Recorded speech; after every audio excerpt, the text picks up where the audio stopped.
Pagi itu, mentari belum terlalu tinggi ketika suara ayam berkokok masih bersahutan di antara rumah-rumah kayu di desa kecil yang dikelilingi sawah. Nina, gadis kelas 6 SD yang dikenal pendiam namun cerdas, berjalan pulang dari sekolah dengan langkah pelan.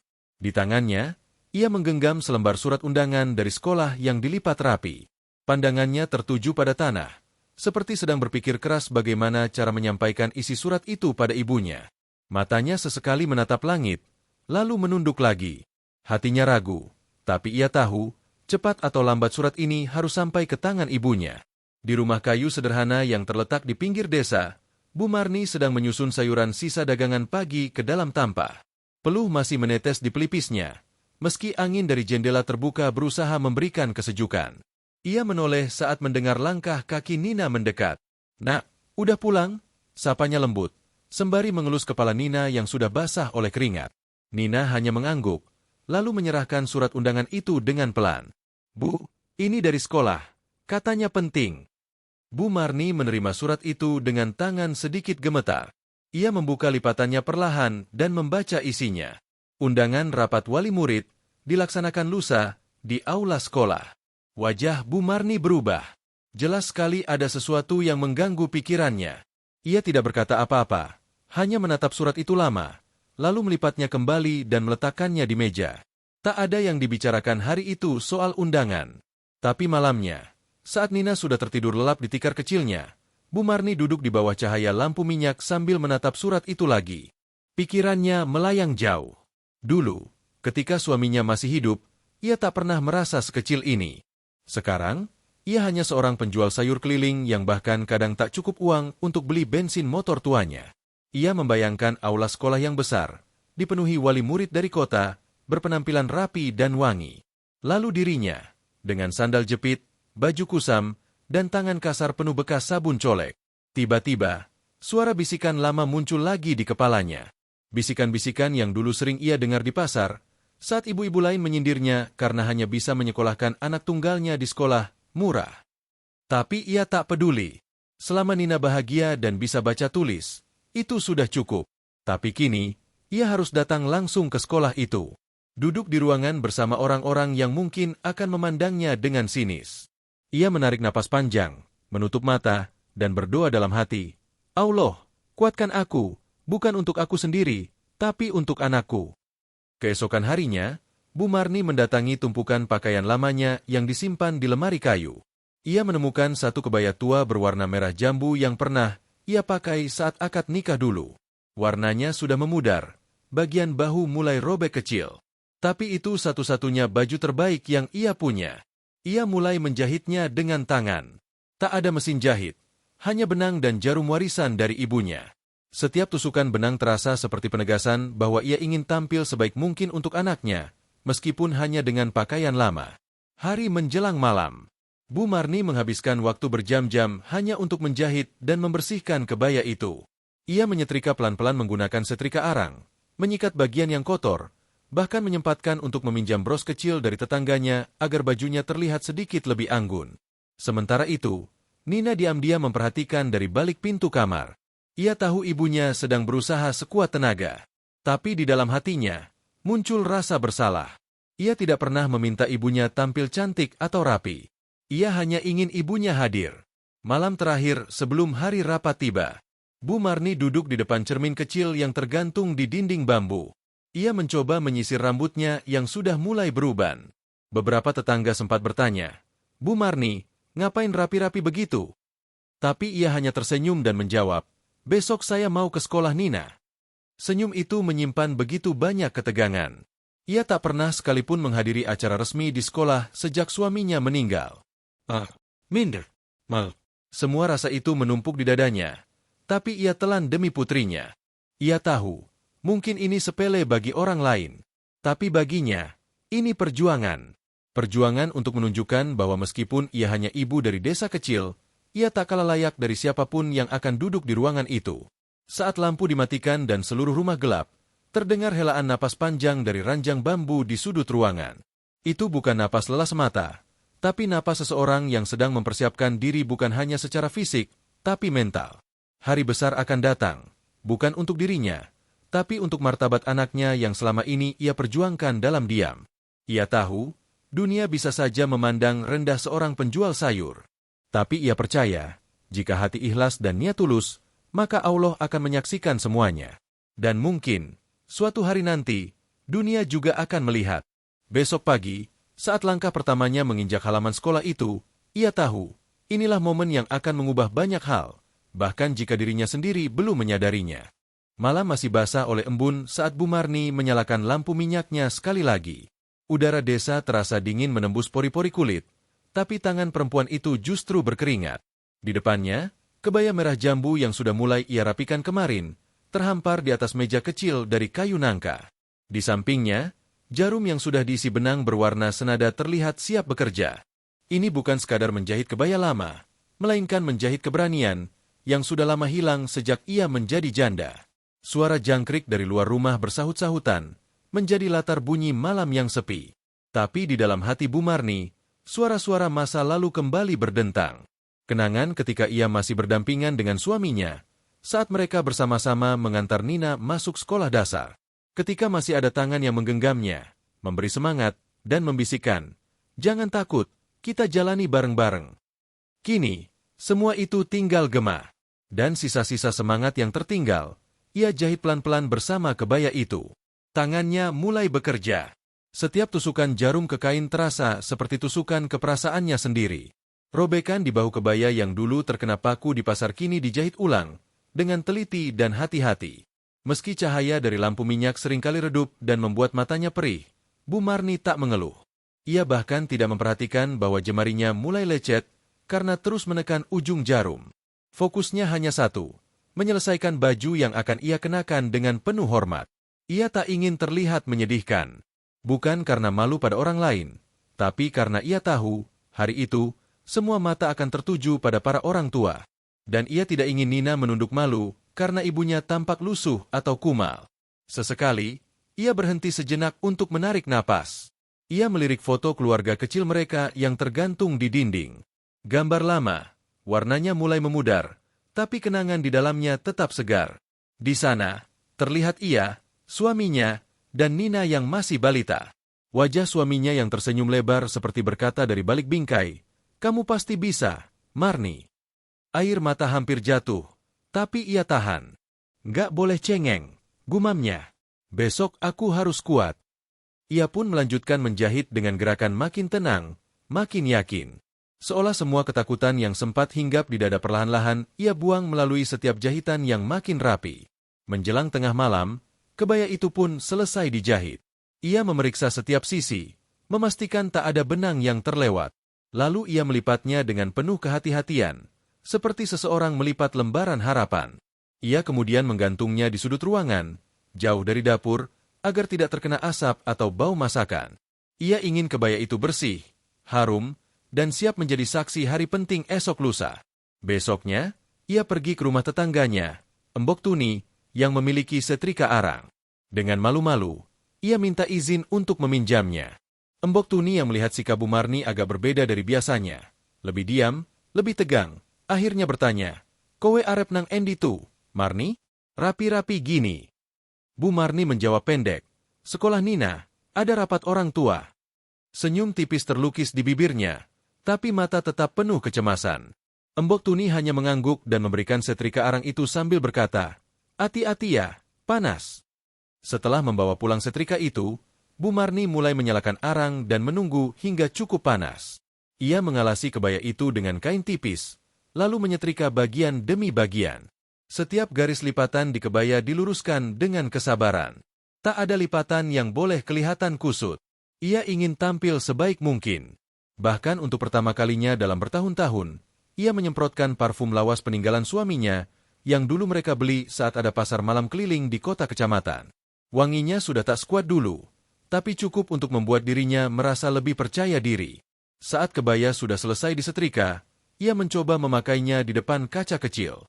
Cermin tua itu tidak utuh lagi, sebagian tepinya sudah retak. Tapi cukup bagi Bu Marni untuk melihat dirinya sendiri. Ia menatap bayangannya dan nyaris tak mengenali perempuan yang berdiri di situ. Rambut yang sudah mulai beruban ia gulung rapi. Pipi yang tirus karena kerja keras sehari-hari ia poles sedikit dengan bedak dingin. Dan senyum yang biasanya hanya muncul ketika dagangan habis, kini terpancar saat ia melihat dirinya tampil layak. Namun di balik kebaya yang sudah rapi, tetap tersimpan ketakutan. Ia takut dianggap tak pantas berada di ruangan itu. Ia takut Nina diejek karena punya ibu penjual sayur. Ia takut pandangan orang-orang menyayat harga dirinya. Tapi ia juga tahu, jika ia tidak datang, maka Nina akan kecewa. Dan itu lebih menyakitkan dari apapun. Ia tahu, hadir bukan hanya soal tubuh, tapi soal pengakuan bahwa dirinya ada, bahwa dirinya adalah bagian dari perjalanan anaknya, dan bahwa anaknya layak punya seorang ibu yang berdiri untuknya, apapun status sosialnya. Menjelang sore, ia kembali ke rumah Embok Tuni untuk mengembalikan setrika. Tapi sebelum pamit, ia sempat berkata pelan, "Matur nuwun ya, Embok. Aku kudu tampil pantas, meskipun mung sekedarnya. Wong-wong kota kui, kadang mandang mung sakacaba." Embok Tuni memegang bahu Bu Marni dan menjawab, "Ora usah wedi, Marni. Sing penting ati resik, Allah mesti endelok." Malam pun datang, tapi tidur tidak datang bersama malam. Di dalam kamar sempit itu, Bu Marni duduk di atas tikar, menatap kebaya yang tergantung. Ia memejamkan mata, mengucap doa dalam hati. "Allah, kulo dereng saget nyekolahke anak kulo nganti dhuwur. Tapi menawi dinten meniko dados bukti, mugi panjenengan derekaken." Hatinya berat, tapi juga lega. Ia sudah berusaha. Ia sudah menyiapkan segalanya. Dan saat Nina pulang sekolah keesokan harinya, Bu Marni hanya berkata singkat sambil tersenyum, "Besok ibu ikut kamu ke sekolah ya, Nak." Di balik senyum itu, tersimpan seluruh perjuangan yang tidak pernah dimengerti siapapun, kecuali mereka yang pernah merasakan bagaimana rasanya ingin dihargai, hanya karena hadir sebagai seorang ibu. Pagi itu langit tampak bersih, seolah memberi isyarat bahwa hari akan berjalan baik. Tapi di hati Bu Marni, justru badai tak kunjung reda.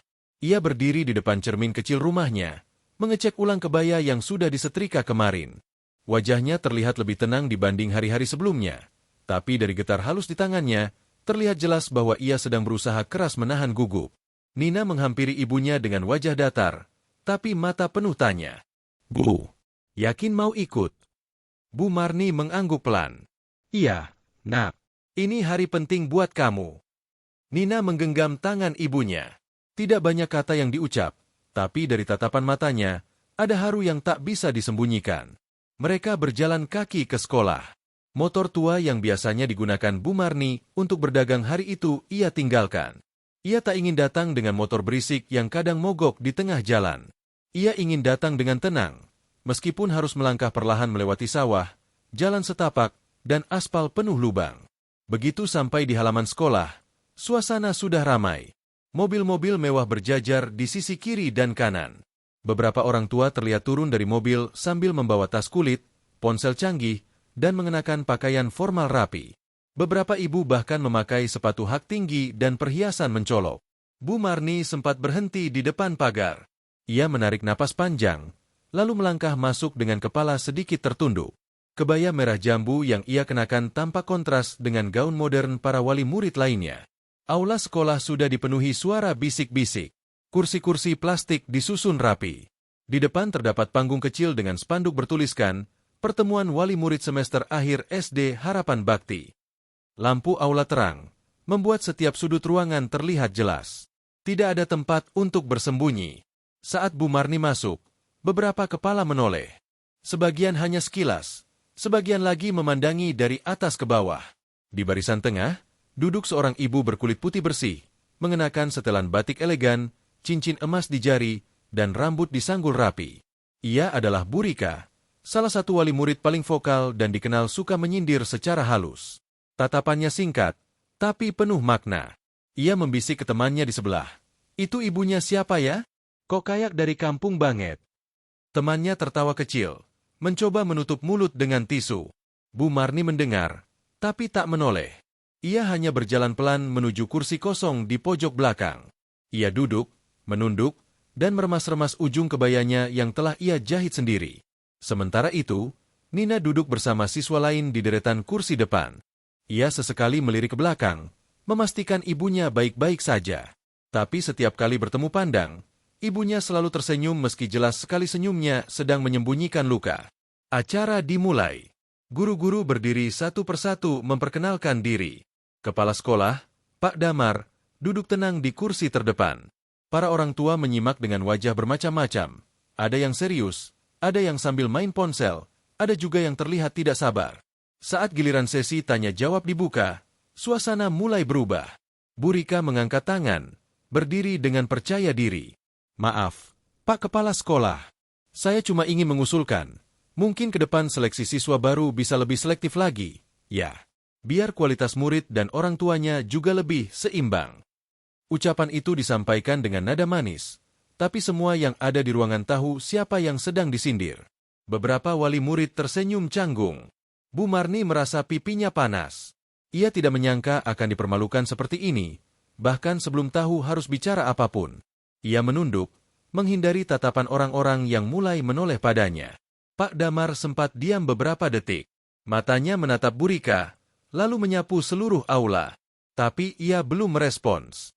Ia hanya berkata singkat, "Terima kasih masukannya, Bu Rika. Ada lagi yang ingin bertanya?" Tidak ada. Suasana mulai canggung. Seorang guru lalu membacakan pencapaian siswa-siswa berprestasi, tapi nama Nina tidak disebut. Meskipun ia adalah pemilik nilai tertinggi di kelas, ia memang tak pernah ikut lomba, tak pernah tampil, dan tak pernah menjadi wajah sekolah. Bu Marni mendengarkan dengan sabar, meski dalam hati muncul tanya, mengapa anaknya tidak dipanggil? Apakah karena ia bukan anak dari orang tua yang punya nama? Setelah itu, ada jeda istirahat. Para orang tua berdiri, berbincang, mengambil kue-kue ringan di meja samping. Bu Marni tetap duduk di tempatnya. Tak ada yang menghampirinya. Tak ada yang menyapanya. Ia hanya duduk sambil menatap lantai, seolah mencoba menghilang dari pandangan. Namun di balik rasa malu yang menyergapnya, ada juga tekad yang tumbuh pelan. Ia mulai menyadari bahwa kehadirannya di aula ini bukan sekadar sebagai ibu Nina, tapi sebagai wakil dari semua orang tua yang selama ini hanya dianggap sebagai latar belakang.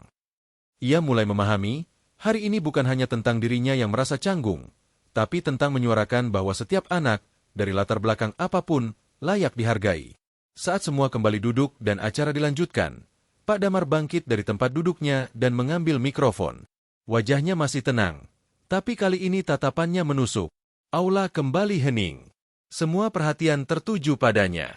Dan saat itulah, napas di seluruh ruangan seperti tertahan. Suasana aula mendadak sunyi saat Pak Damar berdiri membawa mikrofon ke tengah ruangan. Ia memandang seisi aula dengan tenang, lalu membuka kalimatnya dengan nada datar namun tegas.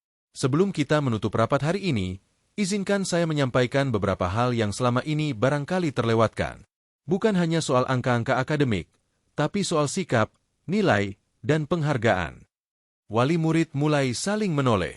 Beberapa kembali menyalakan ponsel, sebagian lain duduk tegak menunggu arah pembicaraan. Tapi Bu Marni masih menunduk, tidak berani menatap ke depan. Ada perasaan ganjil dalam hatinya.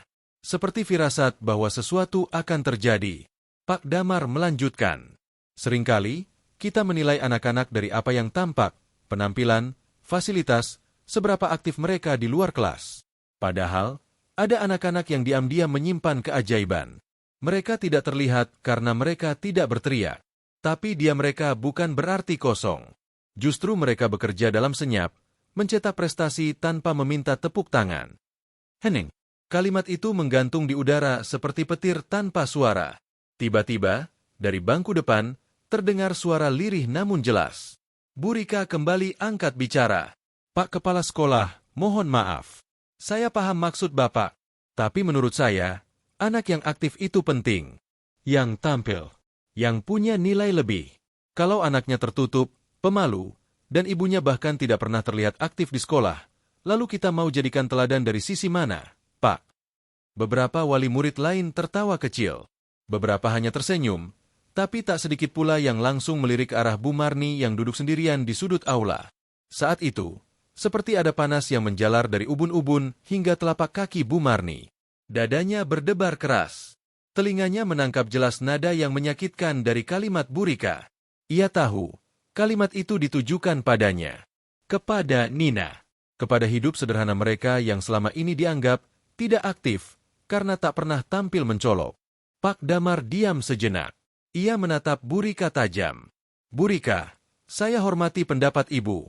Tapi jangan sampai kita salah kaprah. Anak yang aktif dan pandai bicara bukan satu-satunya ukuran keberhasilan. Ada anak-anak yang menunjukkan tanggung jawab besar tanpa banyak kata. Dan saya yakin, itu lebih berarti. Bu Rika tersenyum miring. Ya, tapi sekolah ini juga butuh anak-anak yang bisa mewakili nama baik sekolah. Yang punya tampilan baik, keluarga teratur. Kita juga tidak bisa tutup mata bahwa latar belakang orang tua turut membentuk karakter anak. Kata-kata itu seperti tamparan. Bukan hanya bagi Bu Marni, tapi juga bagi mereka yang diam-diam menyadari bahwa tidak semua murid datang dari rumah yang sempurna. Bu Marni menggenggam ujung kebayanya. Jemarinya bergetar. Ia merasa seperti sedang duduk di hadapan meja penghakiman. Semua mata seolah sedang menelannya bulat-bulat. Tidak ada yang membela. Tidak ada yang berdiri bersuara. Hanya dirinya, seorang ibu penjual sayur, yang sedang dipermalukan di tengah aula oleh seseorang yang merasa dirinya lebih pantas. Di tengah tekanan suasana itu, Nina menoleh ke belakang. Ia melihat ibunya yang masih duduk diam. Wajahnya mulai merah, matanya menghindari tatapan siapapun. Nina mengepalkan tangan. Ia ingin bicara, ingin berdiri. Tapi ia tahu, waktunya belum tiba. Ia percaya, akan ada waktu yang tepat. Ia hanya perlu bertahan. Pak Damar perlahan berjalan menuruni panggung, mendekat ke barisan depan. Ia berdiri di tengah-tengah, menghadap para wali murid. Suaranya kembali terdengar tenang tapi tegas.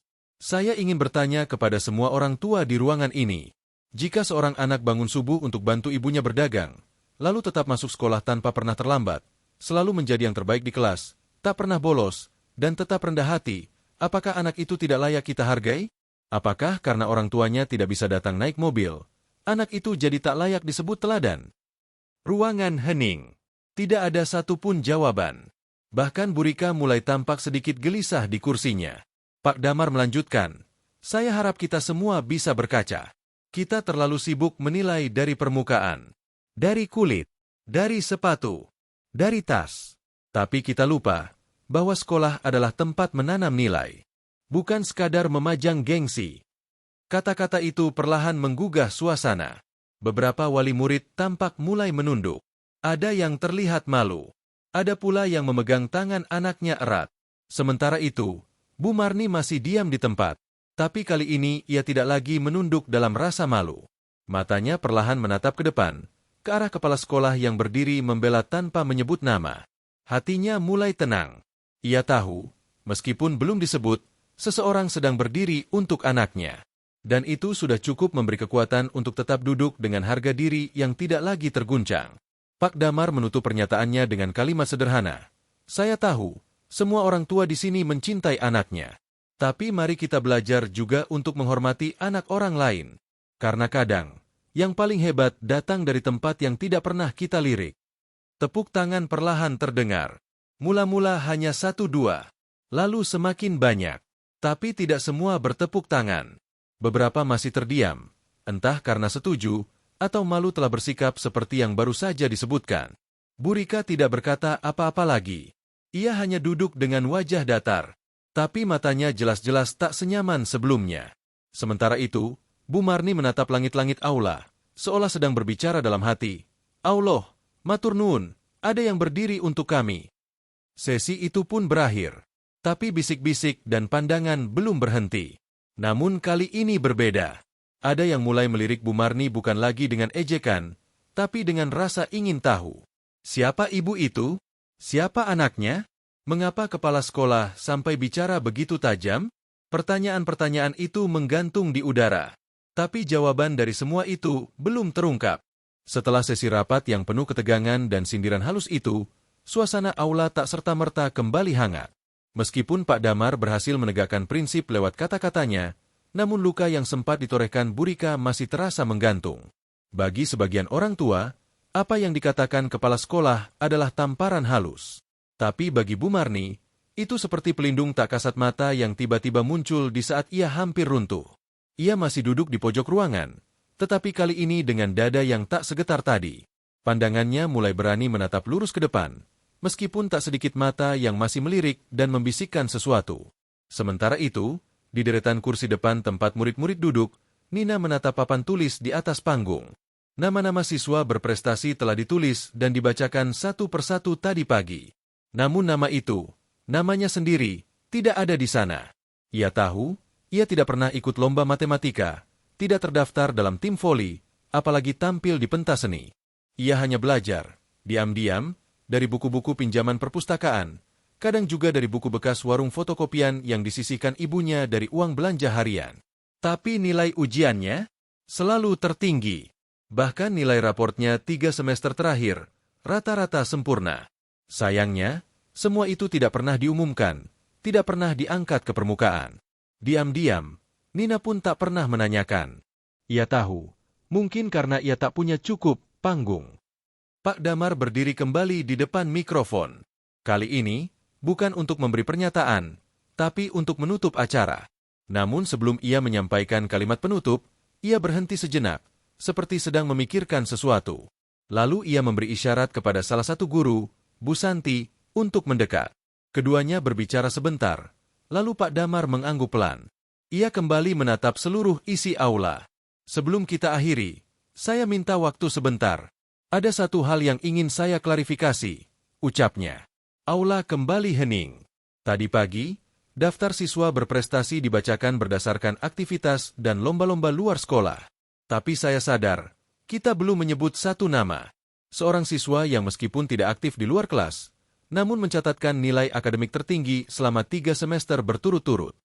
Beberapa kepala mulai berpaling, mencari-cari siapa gerangan yang dimaksud. Bu Marni sempat menunduk, perasaannya berdebar. Ia mencium sesuatu, tapi terlalu takut untuk berharap. Nina menegang di tempat duduknya. Tangannya menggenggam erat ujung rok seragamnya. Pak Damar melanjutkan. Siswa ini tidak pernah absen. Selalu datang tepat waktu. Dan meskipun kondisi keluarganya sederhana, ia tidak pernah sekalipun mengeluh atau meminta bantuan. Ia belajar dalam diam. Bekerja keras dalam senyap. Tapi hasilnya, tak bisa kita abaikan. Beberapa guru mulai menatap Nina dengan senyum pelan. Bu Santi yang tadi berdiskusi dengan Pak Damar, kini terlihat menitikkan air mata. Saya minta Nina untuk berdiri, ujar Pak Damar, akhirnya menyebutkan nama itu. Ruangan langsung gaduh. Nina berdiri perlahan, lututnya sempat gemetar. Semua mata tertuju padanya, termasuk mata Bu Rika, yang tadi vokal, kini tampak membelalak. Ibu Nina, boleh saya minta berdiri juga? Sambung Pak Damar sambil menatap ke sudut ruangan. Bu Marni tertegun. Ia tidak percaya telinganya. Beberapa wali murid yang tadi menghindarinya kini menatapnya langsung.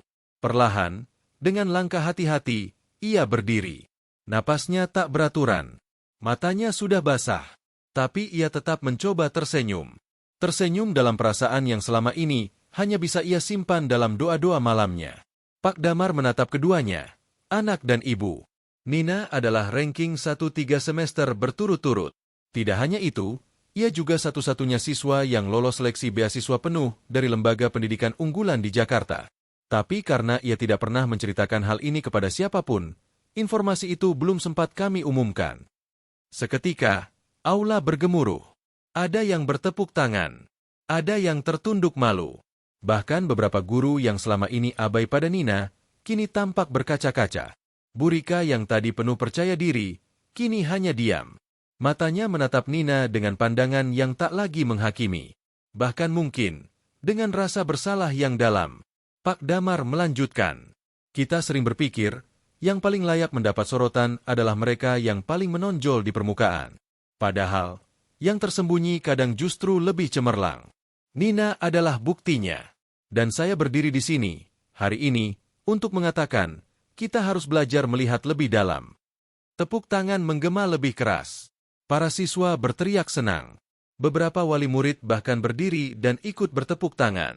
Tapi di antara semua itu, hanya satu yang benar-benar menyentuh. Tatapan Nina kepada ibunya. Ia menunduk sebentar, lalu tersenyum. Senyum yang selama ini tersembunyi di balik rasa takut dan rendah diri. Bu Marni membalas dengan senyum yang lebih luas. Senyum yang tak pernah ia berikan ke siapapun selain anaknya. Air matanya tak bisa ia tahan lagi. Ia menutup mulutnya dengan tangan, mencoba menahan suara tangis, tapi gagal. Ia menangis di tengah aula, tapi kali ini bukan karena malu, melainkan karena bangga. Karena segala perjuangan sunyi yang ia lalui selama ini, ternyata dilihat, dihargai, diangkat ke permukaan. Momen itu berlangsung singkat, tapi kesan yang ditinggalkan akan abadi. Dan di antara riuh tepuk tangan itu, satu kalimat terucap dalam hati Bu Marni. Pelan, dalam. Allah, terima kasih. Anakku bukan siapa-siapa di mata mereka, tapi engkau tunjukkan bahwa ia berharga. Tepuk tangan pun tak kunjung reda. Aula sekolah hari itu bukan lagi sekadar tempat pertemuan wali murid, tapi telah berubah menjadi tempat keadilan, di mana satu kebenaran yang sempat tersembunyi akhirnya diberi ruang untuk bersinar. Suasana aula masih bergema oleh tepuk tangan dan bisik kagum para wali murid. Seolah-olah sesuatu yang selama ini tersembunyi di balik tirai tipis akhirnya terbuka lebar. Tapi di tengah sorak kagum itu, Pak Damar belum bergerak dari posisinya.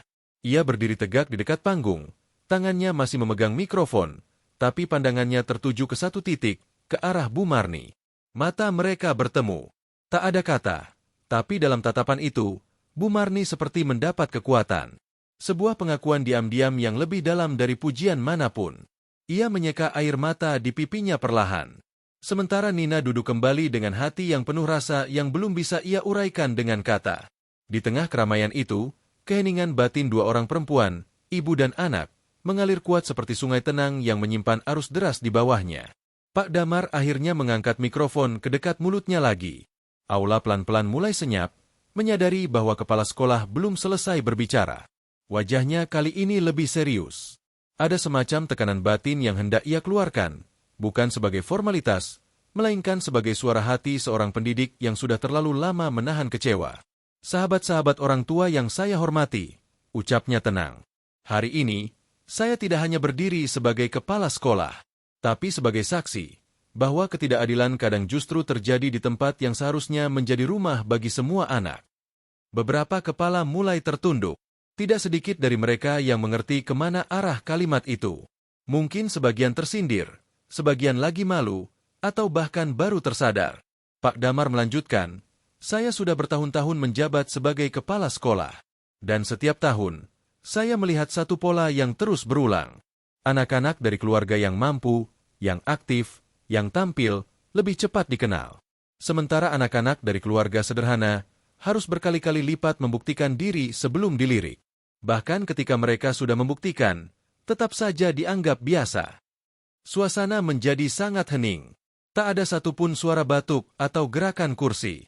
Semua mata tertuju pada pria itu, yang kini tidak lagi berbicara seperti seorang pemimpin institusi, tapi seperti seorang ayah yang sedang menegur keluarganya.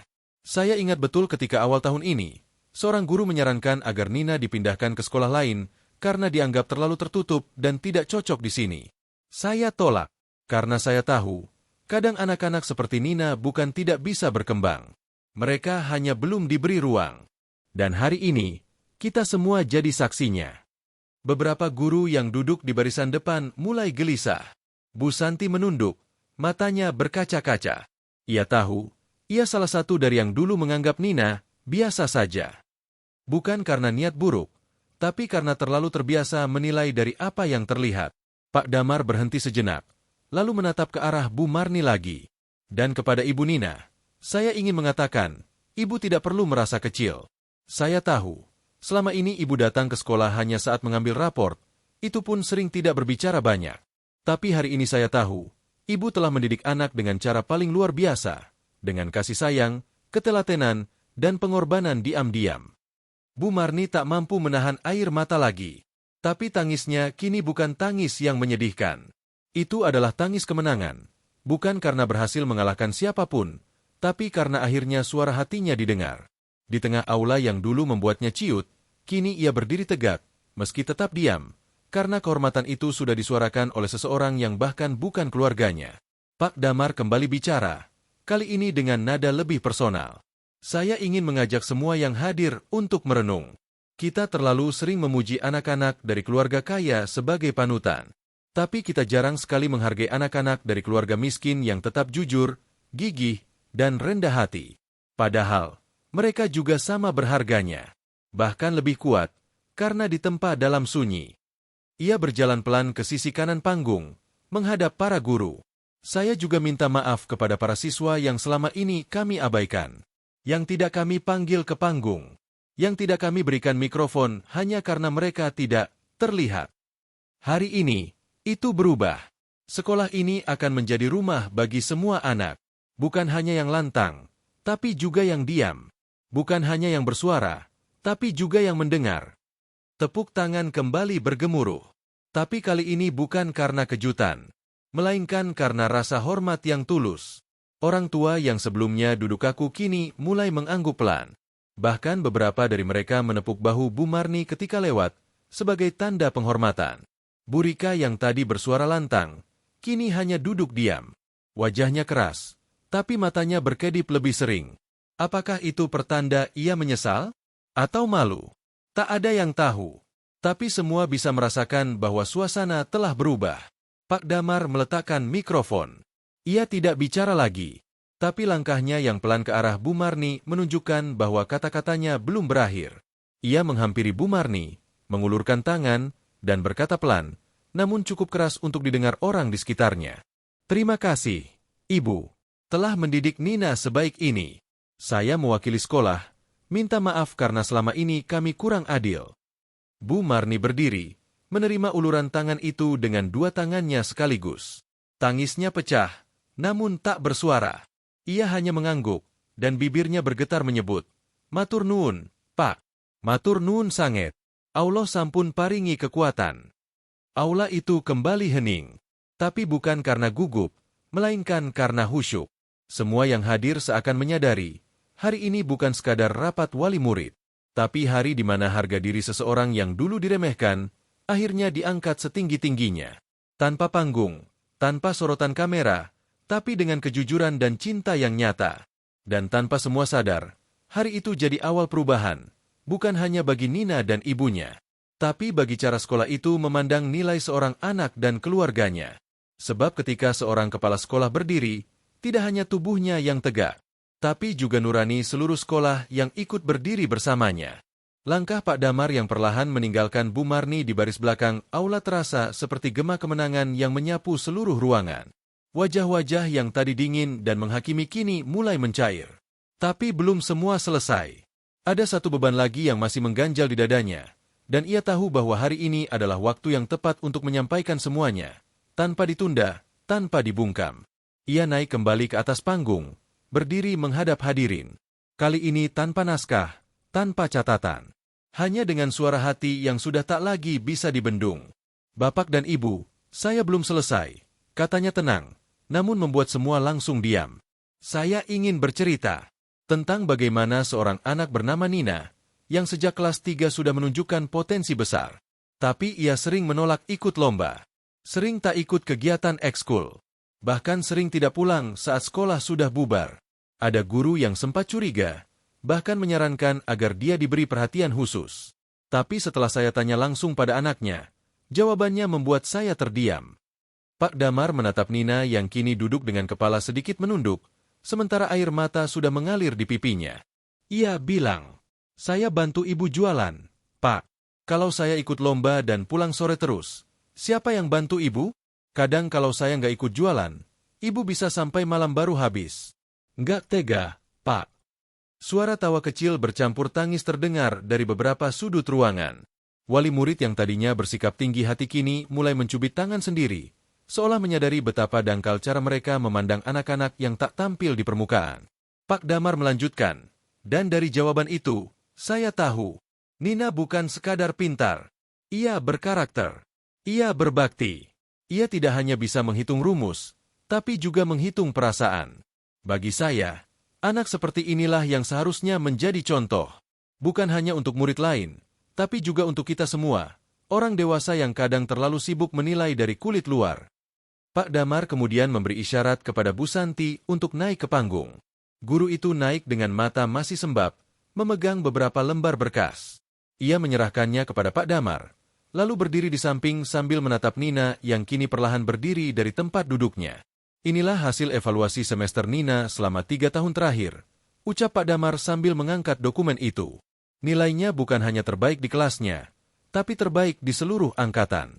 Ia mendapat nilai sempurna di beberapa mata pelajaran inti dan menunjukkan konsistensi luar biasa. Semua mata kini tertuju pada Nina, termasuk Burika yang tampak seperti kehilangan kata-kata. Wanita itu kini duduk dengan posisi kaku, tangan terkunci di atas pangkuan. Tak lagi sesantai sebelumnya, tak lagi tersenyum miring. Ia diam. Saya minta maaf kepada Nina, lanjut Pak Damar. Karena selama ini sekolah belum memberi ruang yang layak untukmu bersinar. Hari ini, saya perbaiki itu. Lalu, tanpa aba-aba, ia membacakan secara lantang nilai-nilai Nina. Nilai matematika, 100. IPA, 98. Bahasa Indonesia, 96. Agama, 100. Semua nilai itu bukan dari satu semester, tapi konsisten dari tahun ke tahun. Semua wali murid mendengarkan dalam diam, tapi setiap angka yang disebut seolah seperti cambuk bagi siapapun yang pernah menganggap Nina hanya bayangan tak berarti. Dan Pak Damar belum selesai. Satu lagi, ada hal yang bahkan Nina sendiri belum tahu. Nina mendongak pelan. Matanya menatap Pak Damar penuh tanda tanya. Pihak yayasan kami beberapa minggu lalu mengirimkan undangan seleksi untuk beasiswa ke SMP unggulan di ibu kota. Dari 12 nama yang diajukan, hanya satu yang lolos. Dan itu adalah kamu, Nina. Ruangan hening. Lalu, seperti ledakan, terdengar suara tepuk tangan mengalir begitu deras, seolah hendak menebus semua diam yang pernah membungkam nama gadis itu selama ini. Murid-murid berdiri, bahkan sebagian wali murid tak lagi malu bertepuk tangan meski tadinya bersikap acuh. Semua akhirnya tahu, anak yang dianggap tak menonjol, diam, dan biasa, itu adalah permata sejati yang selama ini tersembunyi dalam lumpur pandangan remeh. Bu Marni berdiri pelan. Ia menatap anaknya dari kejauhan.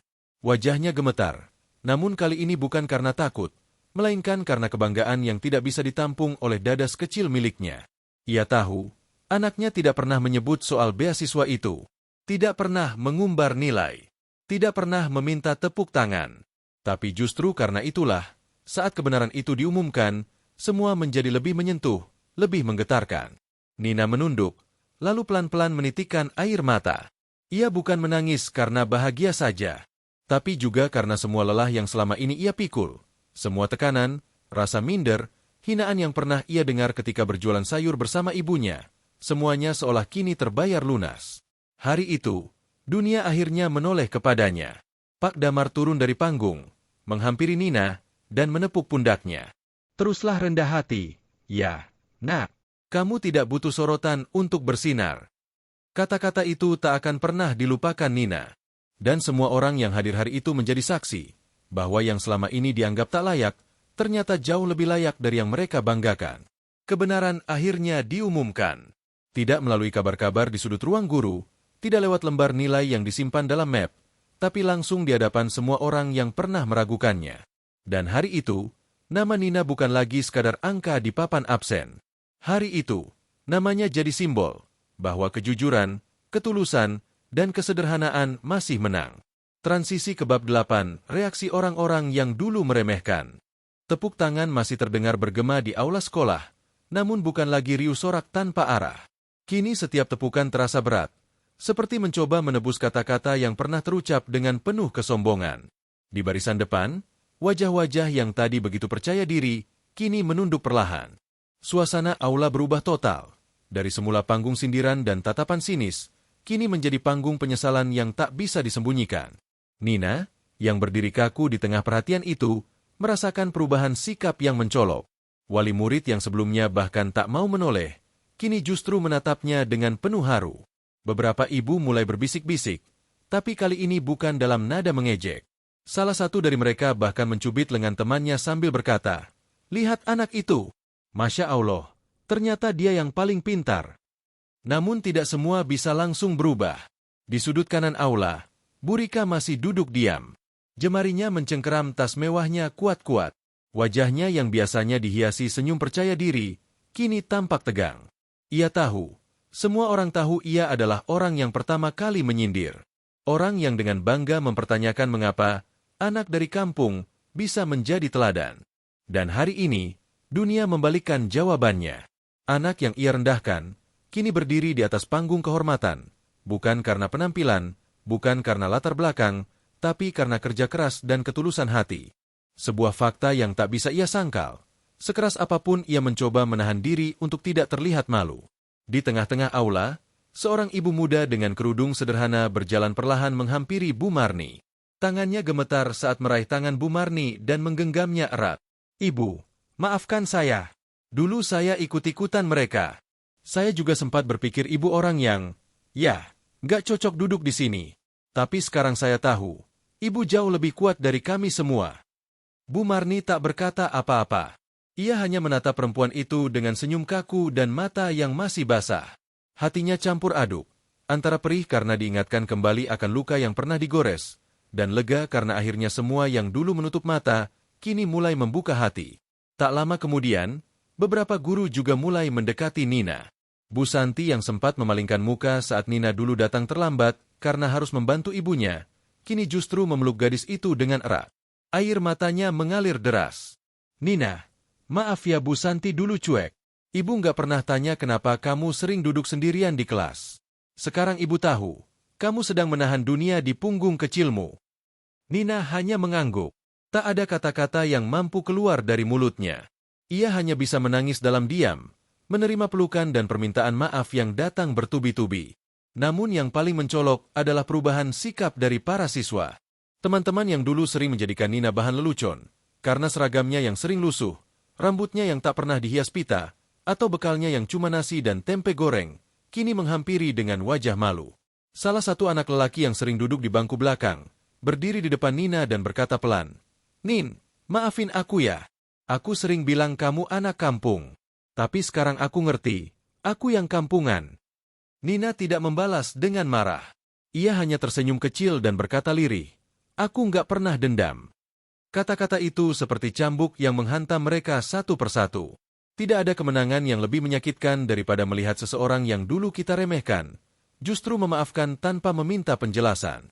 Dan tidak ada kekalahan yang lebih menampar daripada sadar bahwa selama ini kita salah menilai seseorang hanya dari bungkusnya.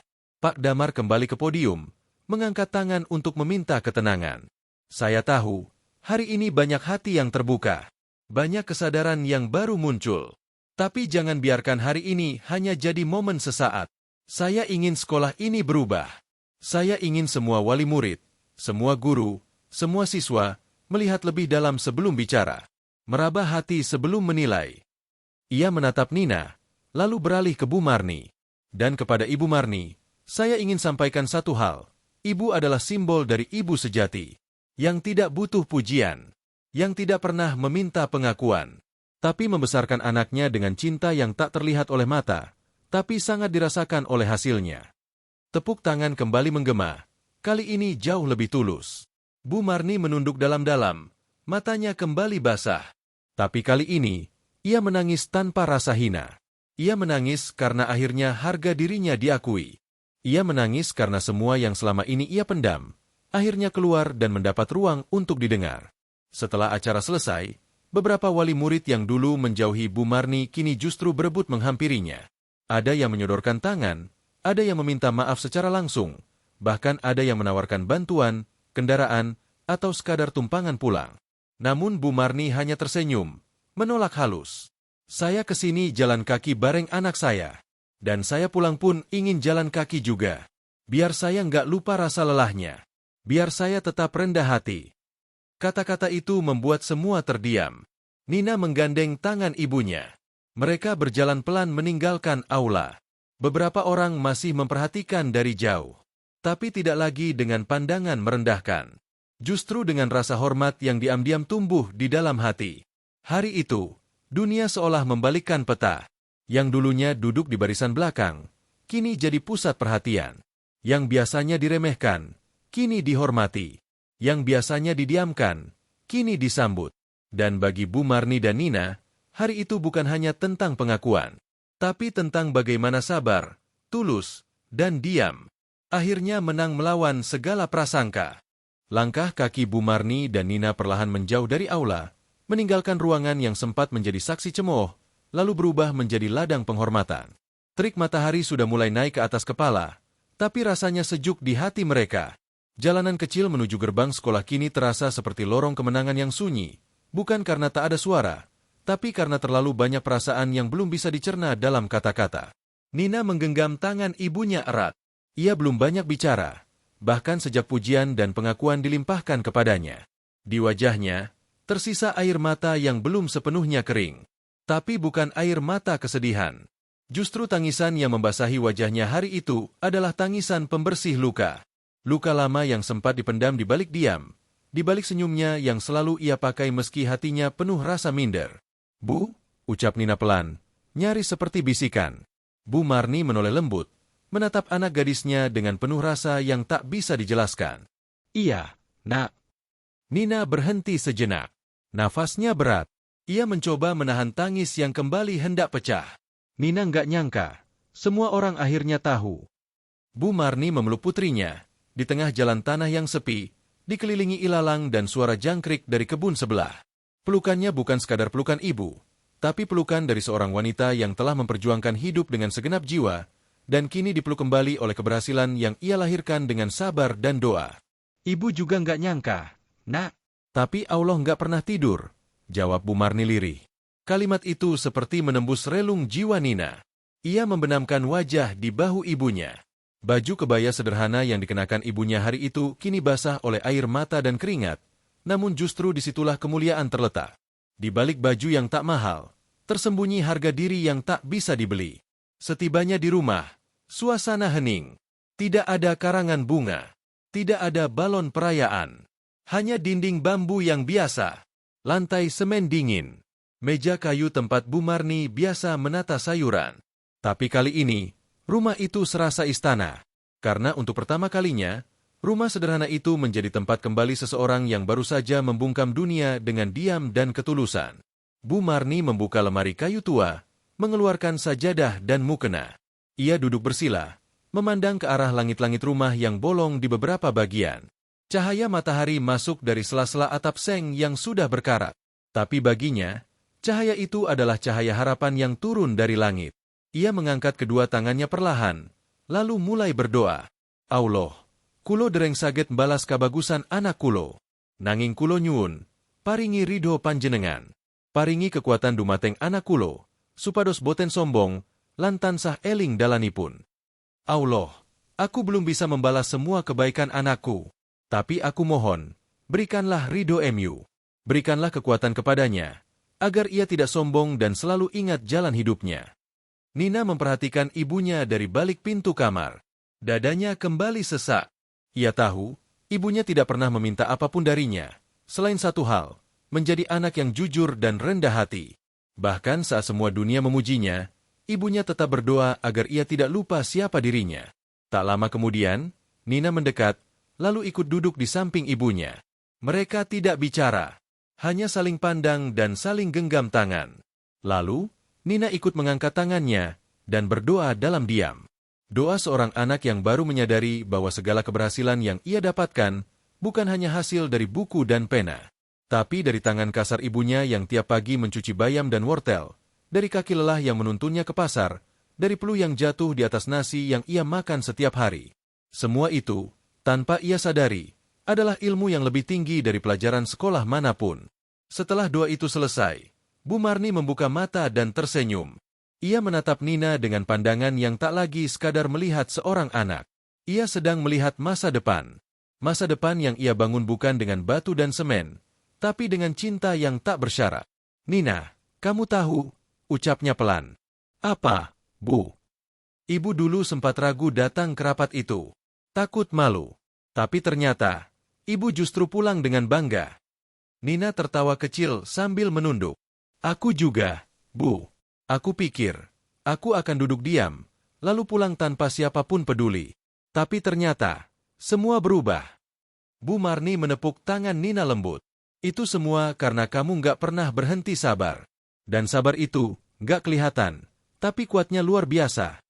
Nina memandang ibunya dengan mata berkaca. Dalam diam, ia menjawab, "Karena aku belajar dari ibu." Matahari semakin tinggi. Tapi rumah itu tetap terasa sejuk.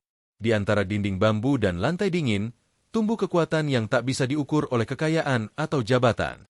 hanya bisa dirasakan oleh hati yang sabar, dan hati yang tahu cara bersyukur. Bu Marni kemudian berdiri, berjalan ke dapur, dan mulai menanak nasi. Seolah tak ada kejadian besar hari ini. Tapi dari cara ia menyalakan kompor minyak, dari cara ia mengaduk beras di dalam panci, Nina tahu ibunya sedang menata ulang hidup mereka. Bukan karena ingin berubah jadi kaya, tapi karena hari ini, mereka sudah tahu, harga diri tidak ditentukan dari berapa besar rumah yang mereka miliki, tapi dari seberapa besar mereka menjaga kehormatan diri tanpa harus merendahkan orang lain. Dan disitulah letak air mata paling murni, di sela-sela nasi yang dimasak sambil bersyukur. Di balik senyum seorang ibu yang dulu diremehkan, tapi kini dihormati. Di tengah-tengah pelukan seorang anak yang dulu dianggap tak layak, tapi kini jadi contoh. Air mata, doa, dan kata terakhir itu menjadi penutup dari luka lama yang perlahan sembuh. Bukan karena dunia berubah, tapi karena mereka memilih untuk tidak menyerah. Hari itu berakhir dengan sederhana, tanpa selebrasi, tanpa pesta, tanpa unggahan media sosial. Tapi di dalam hati Nina dan Bu Marni, dunia seperti berhenti sebentar. Waktu seolah memberi mereka ruang untuk bernapas, setelah sekian lama tenggelam dalam kesunyian yang hanya mereka berdua mengerti. Namun sebagaimana hidup yang terus berjalan, hari esok datang membawa kejutan baru yang tak pernah mereka bayangkan. Pagi-pagi, suara motor berhenti di depan rumah. Biasanya hanya suara tukang gas atau sayur keliling. Tapi kali ini berbeda. Ada mobil berwarna putih terparkir di depan rumah kayu sederhana mereka. Pintu diketuk, dan muncullah seorang pria berpakaian rapi mengenakan tanda pengenal dari Dinas Pendidikan Kabupaten. Di tangannya ada map berisi dokumen penting. "Permisi, apakah ini rumah dari Ananda Nina, penerima beasiswa unggulan?" tanyanya sopan. Bu Marni yang masih mengenakan daster lusuh dan kain di bahu sempat bingung. Ia mengangguk pelan, kemudian mempersilakan masuk. Pria itu duduk dan menjelaskan panjang lebar bahwa nama Nina telah diumumkan secara nasional sebagai penerima salah satu dari 3 beasiswa penuh ke sekolah unggulan berbasis karakter dan akademik terbaik di ibu kota. Biaya pendidikan, akomodasi, dan kebutuhan sekolah ditanggung penuh hingga lulus SMP. Mendengar itu, Bu Marni hanya terdiam. Matanya membulat, mulutnya terbuka, tetapi tidak ada suara yang keluar. Nina yang berdiri di belakang tembok, mengintip dari balik pintu, pun tak bisa percaya. Dunia yang dulu terasa terlalu tinggi untuk dijangkau, kini datang mengetuk pintu rumah mereka yang bahkan tidak berpintu kayu utuh. Setelah tamu itu pergi, kabar itu menyebar dengan cepat ke desa. Tak perlu waktu lama, tetangga yang dulu memandang sebelah mata mulai datang berkunjung. Bukan untuk mengejek, tapi untuk memberi selamat. Ibu-ibu yang dulu enggan menyapa, kini membawa pisang rebus dan teh manis, duduk bersila di ruang tamu dan bercerita seolah mereka sahabat lama. Bu Marni menerima semua dengan tenang. Tidak ada rasa sombong. Tidak ada pembalasan. Ia hanya berkata pelan, "Semua ini bukan karena saya hebat, tapi karena saya belajar sabar. Dan Allah itu gak pernah salah nulis takdir." Beberapa hari kemudian, surat resmi dari yayasan datang. Nina harus berangkat ke ibu kota bulan depan. Semua fasilitas disiapkan, termasuk asrama dan perlengkapan sekolah. Tapi bagi Nina, satu hal lebih penting daripada segalanya, izin dari ibunya. Ia tahu, pergi berarti meninggalkan ibunya sendirian. Tidak lagi bisa bantu jualan. Tidak bisa menemani subuh-subuh saat ibunya bersiap ke pasar. Ia menatap wajah ibunya dalam diam malam itu. "Bu," Nina membuka suara pelan. "Kalau aku pergi, ibu sendirian. Aku takut." Bu Marni memeluk anaknya erat. Pelukannya kali ini bukan lagi pelukan seorang ibu yang menahan tangis, tapi pelukan seorang pejuang yang menyerahkan senjata terakhirnya ke medan lebih luas. "Ibu nggak pernah takut ditinggal. Yang ibu takut, kalau kamu nggak berani maju. Ibu kuat kok, Nak. Karena kamu kuat juga." Nina menangis. Ia tahu ibunya sedang menahan rindu bahkan sebelum perpisahan benar-benar terjadi. Hari keberangkatan pun tiba. Beberapa tetangga ikut mengantar ke terminal kabupaten. Pihak yayasan menjemput dengan kendaraan dinas. Nina mengenakan seragam putih biru yang baru, lengkap dengan sepatu hitam dan tas punggung. Bukan dari toko mahal, tapi cukup untuk membuatnya tampak seperti pelajar unggulan. Sebelum naik ke mobil, ia memeluk ibunya lama sekali. Tak ada kata yang diucap, hanya isak pelan dan genggaman tangan yang saling menguatkan. Bu Marni menunduk dan berbisik di telinga anaknya. "Ingat, Ya, nak, kamu anak desa. Tapi desa bukan berarti rendah. Jangan pernah malu, dan jangan pernah lupakan dari mana kamu berasal.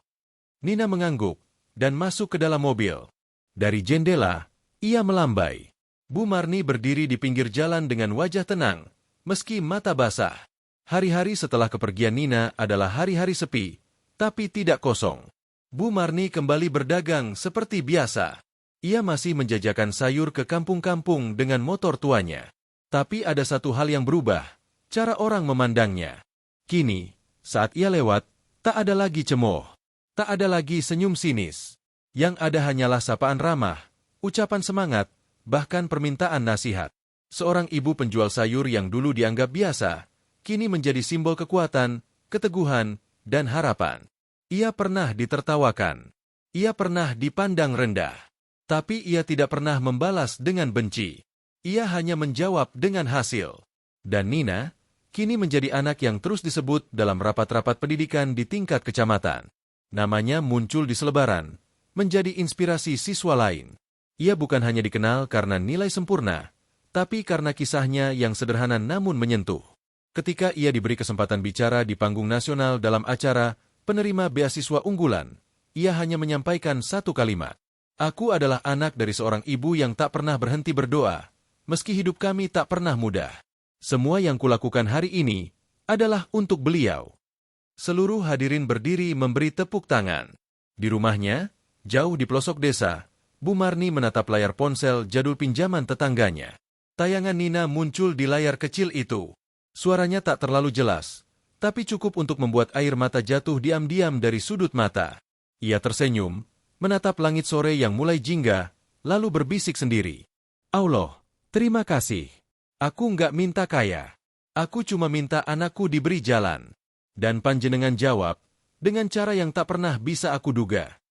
Hari itu bukan hanya hidup yang berubah, tapi juga cara dunia memandang makna ketulusan, kejujuran, dan perjuangan tanpa pamrih. Dan semua itu dimulai dari satu hal kecil, kehadiran seorang ibu di pertemuan wali murid.